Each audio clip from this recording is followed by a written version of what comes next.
स्वप्न साकारले पहाटे पाहिले नावना त्याला काय नवे वेगळे मांडले सोहळे तुझसाठी हो हो मिळावे तुझे तुला आसही ओठी कोणी कुठे बांधल्या रेशीम गाठी जुळून येते रेशीम गाठी आपुल्या रेशीम गाठी जुळून येते रेशीम गाठी रेशीम गाठी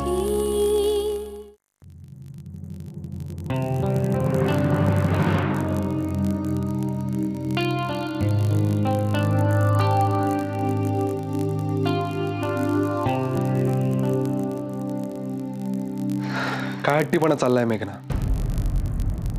जेवली का नाहीस तू? नाही, तब्येत बरी नसताना जेवत नाहीस ते ठीक आहे, पण आज काय झालं? का अर्चना काहीतरी बोलली ते धरून ठेवलंयस मनात? तुझ्याशी बोलतोय मी मेघना. बरं, एक गोष्ट तर क्लिअर आहे. परवाही म्हणालो मी तुला की तुझ्या माझ्यात तुला जे आणि जे मनात आहे तेच वागायची पूर्ण मोकळीक आहे. पण घरातल्यांबरोबर वागताना तुला सगळे नियम पाळावेच लागतील. तिथे आपल्या मूड्सला मुरड घालायला हवी. प्रत्येक वेळी माई तुझी समजूत घालायला येते. हा, घरातले सगळे तुझा मूड खराब होणं, तुझी तब्येत बिघडणं, रडणं सगळं समजून घेतात. आपल्यामुळे पार्टी कॅन्सल झाली याचाही माईने, अमित दादाने काहीच बाऊ नाही केला. आता अर्चना थोडी तणतणली, पण ते ठीक आहे ना, इट्स ऑब्वियस. तुला जेवायला न येण्याचं काहीच कारण नाही, आणि काही कारण असेल तर ते सांग तरी. बरं, मला जेवायची इच्छा नाही असं तरी म्हणायचं, पण नाही, तू कोरड्या शब्दात सांगून निघून आलीस मला जेवायचं नाहीये. मेघना, आपल्या घरात दिस इज नॉट डन. माझ्या प्रत्येक वागण्याचा एवढा का किस पाडताय तुम्ही? हो, मान्य आहे मला, मी आणि फक्त मीच चुकतेय. माझं सगळं चुकतंय रे आदित्य. माझं चुकतंय, माझ्या बाबांचं सुद्धा चुकतंय. मला ना कंटाळा आला त्या सगळ्या चुकांचा. पण तू हायपर का होतेस? नीट शब्दात सांगतोय तुला, दोष देत नाहीये. मी फक्त अवेअर करतोय की हो, चुकलं चुकलं चुकलं, माझं चुकलं. डोकं ठिकाणावर नाहीये ना माझं. लग्न ठरल्यापासून ज्याला शोधत होते तो परत आलाय.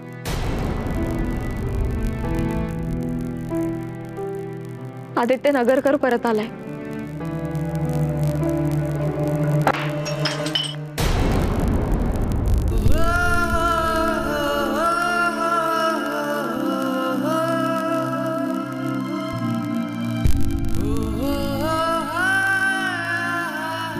आदित्य, अगो बाई, हे काय झालं?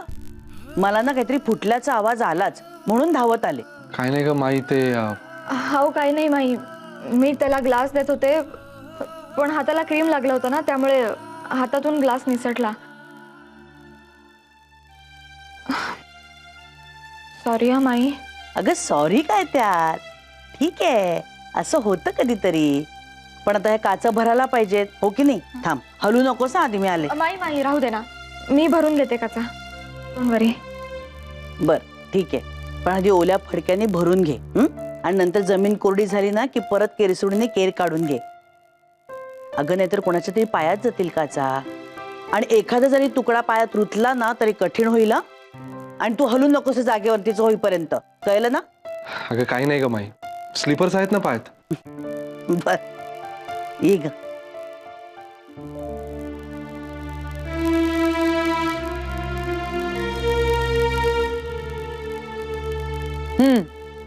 घे. वा अर्चो, रात्रीच्या जेवणानंतर कॉफी मस्त वाटते ना कधी कधी. पण नानांना कळलं ना तर नाना मारतील. आहारशास्त्राप्रमाणे योग्य नाहीये ना ते. जाऊ दे, काय कधीतरी आहारशास्त्र बाजूला ठेवायचं. शेवटी आपल्या जिभेचे लाड पुरवायला हवेतच ना. पण लाड थोडेच झाले ना तर बरे असतात. अति लाडाने सगळी गडबडच होते नाही का. गाडी कुठल्या दिशेने चालली आहे? तुला काही वेगळं सांगायला हवं का ते? सतीश सतीश मला ना काय होतंय हे माझं मलाच कळत नाही अरे.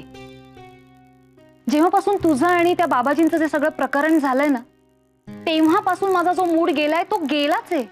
ठिकाणावरच येत नाहीये. उलट त्यात जास्त भर पडतीये. अर्चू, तू मेघनाच्या मागे का लागली आहेस? काय बिनसलंय? हा, असं काय घडलंय? तू एक काम कर, सुरेश रावांच्या जागी आपले नाना आहेत असं इमॅजिन करून बघ. काही काय आपले नाना असं नाही वागणार? हा, कबूल आहे, आपले नाना असं वागणारच नाहीत. मला काय म्हणायचंय हे तुझ्या लक्षात येत नाहीये. बर चल, तू असं इमॅजिन कर की मेघनाच्या जागी तू आहेस. तुला आवडलं असतं असं? आपल्या वडिलांची टिंगलटवाळी केलेली तुला चालली असते? त्यांच्याविषयी वाईट बोललं जातंय, काय वाटलं असतं तुला? हे सगळं पटत नसूनही तू तसं त्यांना सांगू शकली असतीस? सांग ना, सांगितलं असतंस त्यांना? घे तू सुद्धा आता तिचीच बाजू घे. नाही अर्चू, इथे बाजू घेण्याचा प्रश्नच नाहीये. आणि प्लीज, आपल्या कुटुंबामध्ये कुणी कुणाची बाजू घेतंय हा थॉट प्लीज प्लीज रुजू नकोस. मी अर्चू, मला काय म्हणायचं ते आधी ऐकून घे. हे बघ, त्यापेक्षा तू एक काम कर, मी जसा सुरेश रावांच्या समोरासमोर जाऊन भांडून आलो ना, सगळं मिटवून टाकलं, अगदी तसंच तू मेघनाच्या समोर जा आणि भांड तिच्याशी खणखणीत आवाजात. जशी माझ्याशी भांडतेस. सतीश सतीश, मी भांडते तुझ्याशी.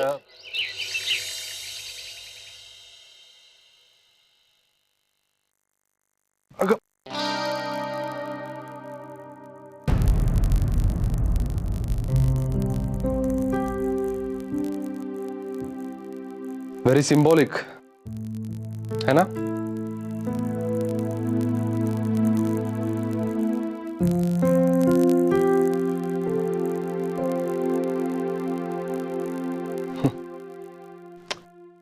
जस्ट किडिंग यार. बस ना.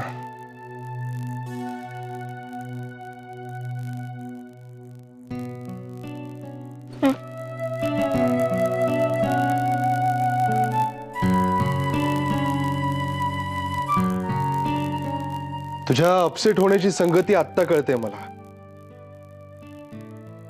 इफ यू डोंट माइंड, काय विचारू?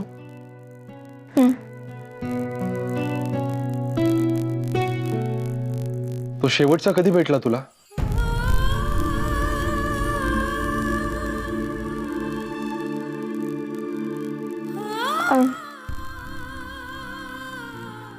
बाबांनी माझ्या लग्नाचं खूप सिरियसली घेतलंय असं मी त्याला सांगत होते फोनवर. तेव्हा फोनवरच. त्याआधी नेहमीप्रमाणे बीचवर.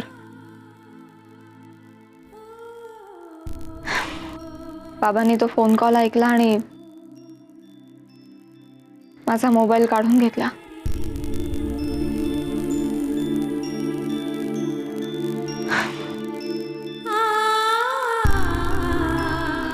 त्यानंतर नाहीच. लग्नच झालं आपलं. परवा एकदम कळलं की तो मुंबईत आलाय.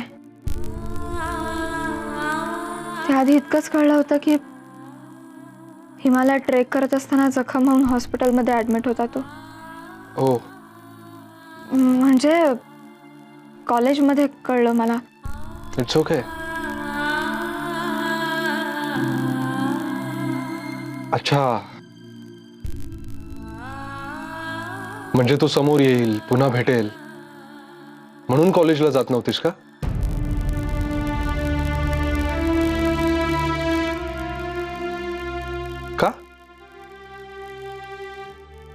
तू त्याला घाबरतेस की स्वतःला? मेघना, लग्नानंतर मी तुला जे काही सांगितलंय त्या निर्णयावर मी अजूनही कायम आहे. निवड तुला करायची आहे. तुलाच.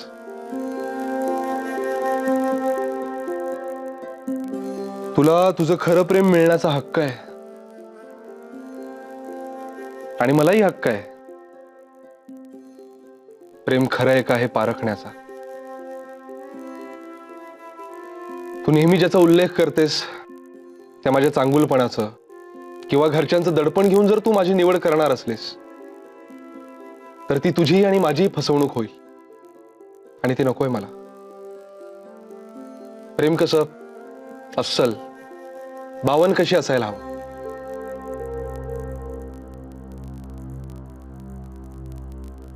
मग ते त्याच्या पारड्यात पडो किंवा माझ्या.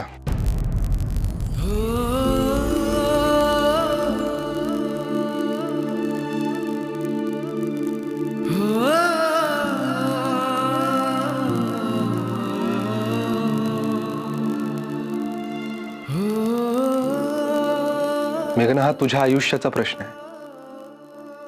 त्यामुळे सत्याला सामोरं जायला घाबरू नकोस. Face it. प्रेमाची अटळ परीक्षा आहे. Aditya, it's okay. मी आहे ना तुझ्या बरोबर, तुझा मित्र. शेवटपर्यंत सोबत देईन मी.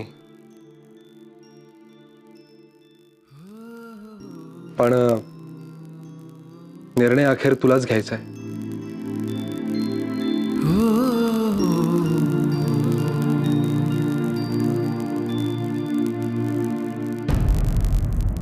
मला सांगतो मेहेंदळे साहेब, अहो भल्या भल्यानं गप्प केलाय मी. नोकरीवर होतो ना तेव्हा टेरर होतो. भयंकर टेरर. पैसा आहे ना पैसा, भल्या भल्यानं जमीन दोस्त करतो. 24 तास तेच तर करायचो ना मी. नाही, पण मग आपण जे करतो ते चुकीचं आहे असं नाही तुम्हाला कधी वाटलं? लक्ष द्यायचं नाही आपण. त्यातून जास्तीच वाईट किंवा चुकीचं वाटलं की बाबाजींकडे धाव घ्यायची. नाही, पण कधी स्वप्नात येऊन बाबाजींनी तुमच्या कानफडात नाही मारली?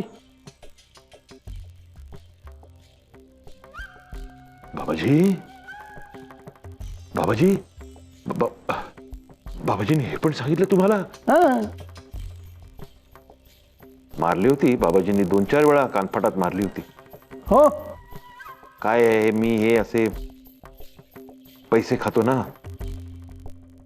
बाबाजींचं ऐकत नाही ना, म्हणून रागावून त्यांनी मेघनांवर संकट आणली. माधवी आणि मेघनांना खूप त्रास झाला हो माझ्यामुळे. मी मेघनांचं त्यांच्या मनाविरुद्ध जाऊन लग्न करून दिलं. वाटलं होतं सगळे प्रश्न सुटतील. कसले प्रश्न सुटतायत, वाढतच चाललेत. आता बघा ना, तो फाटका चड्डीवाला पुन्हा आला. हे केवढं मोठं संकट आहे. बाबाजी तुम्ही माझ्यावर किती रागवा, बाबाजी माझ्यावर किती रागवा, पण मेघनांवर कुठल्याही प्रकारचं संकट नको येऊ द्या. काय सांगितलंय मी? बाबाजींना सारखं हाका मारायची नाही, त्यांना डिस्टर्ब होतं सांगितलं होतं ना मी. आता बाबाजींनी मला जे काही सांगितलंय ते मी तुम्हाला सांगणार आहे. नीट लक्ष देऊन ऐका. तुमच्या ज्या गोळ्या चालू आहेत ना त्या तशाच चालू ठेवायच्या आणि मुख्य म्हणजे शांत राहायचं. बाबाजींनी मला जे सांगितलंय ते मी तुम्हाला सांगतोय, ते आदेश मुकाट पाळायचे. काय? हो, जय हो, जय हो. सॉरी येतो.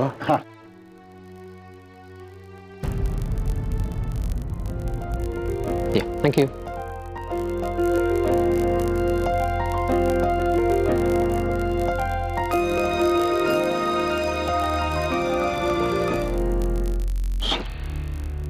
Okay, thanks. Excuse me. या. आपण आधी भेटलोय का?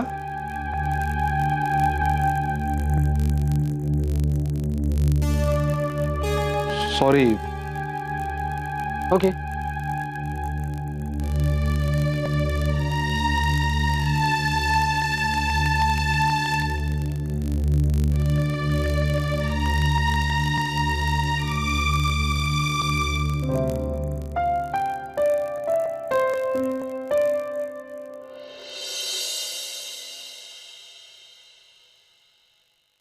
माई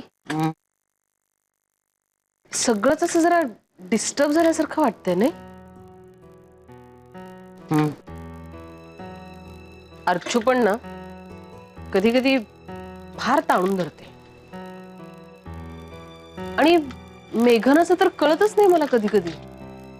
म्हणजे खूप जवळची वाटते ती कधी आणि कधी खूप परके. असं वाटतं की ती म्हणजे ना असा नेमून दिलेला सिलेबसचा अभ्यास करणारा विद्यार्थिनी असतात ना तशी आहे. म्हणजे आतून काहीच नाही, कर्तव्य केल्यासारखं वागायचं. अगदी बरोबर बोललीस ना तू. नाही म्हणजे इतके दिवस ना मला नेमकं कुठे पोचतंय ना हे कळत नव्हतं, पण आता आधी तू अचूक वर्णन केलंस. अभ्यासक्रम पूर्ण केल्यासारखं ती करते, एक कर्तव्य म्हणून. आणि म्हणूनच ना आपल्यात आणि तिच्यात कायम एक अंतर आहे अजूनही. पण मग त्या दिवसाला वाढदिवस वगैरे साजरा केला त्याचं काय म्हणायचं? म्हणजे तेव्हा तर असं काही वाटलं नाही ग. तेच तर आहे ना. म्हणजे मी तर ना माई आता विचार करणंच सोडून दिले. तिचा जसा मूड असेल ना तसं वागायचं. आज तिचा मूड चांगला आहे, चांगला वागा. आज तिचा मूड बरा आहे, बरं. भानगडच नको. पण अर्चूलाही जरा समजवायला हवा. हा अलीकडे फार करायला लागली ती. मला काय वाटतं ना माई, अर्चूचं ना तसं तेवढं चुकलेलं नाहीये. म्हणजे ते सतीशचं प्रकरण झालं ना ते तिनं फार मनाला लावून घेतलंय. आणि त्यावेळी झालं नेमकं काय की तुम्ही काय, नाना, मेघना, आदित्य सगळ्यांनीच त्यांच्या पुढे जरा नमतं घेतलं ना. मला असं वाटतं की अर्चूच्या मनात तो राग अजून ठसठसतोय. मला असं वाटतंय हा माई की अर्चूला असं वाटत असणार की माईंसाठी मेघनाला आणि तिला असा वेगळा वेगळा न्याय आहे. अगं पण विजया, प्रत्येकाची परिस्थिती आणि प्रकृती वेगळी नाही का? न्याय सुद्धा वेगळाच असणार ना प्रत्येकाला. प्रत्येकाला एकाच फुटपट्टीनं मोजणं बरोबर नाही, ती मोठी चूक आहे.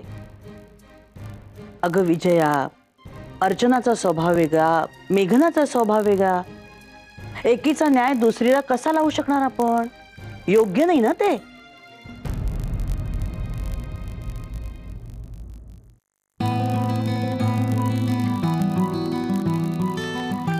आय एम सो सॉरी, मला यायला उशीर झाला. It's okay. Excuse me. Yes sir. 2 coffee. Okay sir. Thank you. Relax.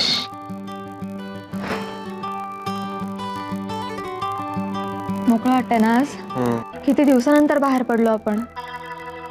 काही ना काहीतरी घडतच आहे. I know.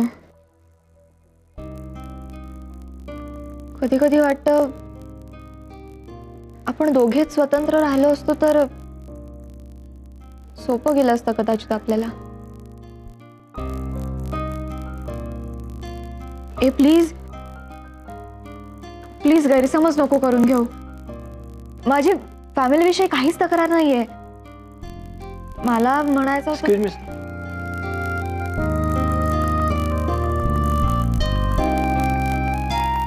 थँक्यू. मला असं म्हणायचं. कळतंय मला. पण मेघना, अशी एक ऑपॉर्च्युनिटी आली होती मला काही दिवसांपूर्वी. म्हणजे प्रमोशनवर मला हैदराबादला पाठवत होते. म्हणजे विचारलं होतं तसं. मग आय मीन काही बोलला नाहीस तू मला? काय तोपर्यंत आपली एवढी घट्ट मैत्री झाली नव्हती. शिवाय वेल तसंही आपण एकत्र असूनही एकटे एकटेच आहोत. म्हणजे नवरा बायको म्हणून. मग फॅमिली पासून दूर जाऊन त्या एकटेपणात आणखी भर कशाला करायची, असा विचार केला मी. ते खरंच आहे म्हणा. आणि आपली ही अशी जगावेगळी सिच्युएशन. अवघडच गेलं असतं दोघांनीच राहणं.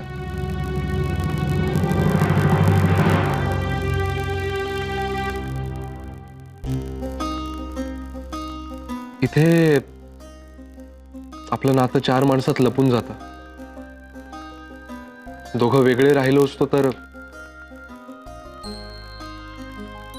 I don't know. पण मेघना, आपण वेगळे राहिलो काय किंवा एकत्र राहिलो काय, जो प्रश्न आपल्या समोर आहे तो बदलला नसताच. आणि दिवसेंदिवस तो प्रश्न आणखीनच गुंतागुंतीचा होत चाललाय. आता तर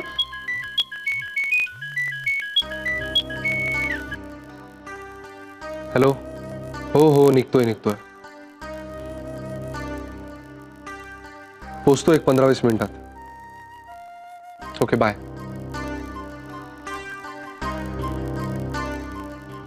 घरून येस. चला, घरी वाट बघत असतील. निघूया. आपण निघूया, पण आपले प्रश्न इथेच राहतील असं नाही होणार आहे मेघना.